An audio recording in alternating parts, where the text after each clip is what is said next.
আসসালামু আলাইকুম রহমতুল্লাহ। আমার মুদিরেরা মনে করে যে আমি মনে হয় অফিস খোলা রাইখা কোনো জায়গায় যাইগে, মানে তারা যখন না থাকে তখন মনে হয় আমি ঠিক মতো কাজ কাম করি না, অফিস খোলা টোলা রাইখা বিভিন্ন জায়গায় যাই ঘুরি। মনে হয় এইটাই মনে করে।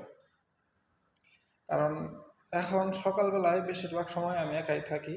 কারণ অফিসের দুইজন ইঞ্জিনিয়ার চলে গেছে, আরেকজন মার্কেটিং ম্যানেজার চলে গেছে, যে রিয়েল এস্টেটের মার্কেটিং ম্যানেজার, মার্কেটিং করতো নাসরি, সেও চলে গেছে।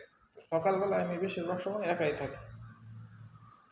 তো গতকালকে আমি ভিতরে গেছি, কিচেনে গেছি পানি খাইতে। মানে কেবলই গেছি, যাওয়ার সাথে সাথে পানিটা ভরছি, পানি খামো তখনই কল দিছে যে কই তুই মক্তবে নাই, কই গেছস? আমি মক্তবে এসে বসে রয়েছি। আমি তো ভিতরে পানি খাইতে আইছি। হয় না, তুই মক্তবে নাই।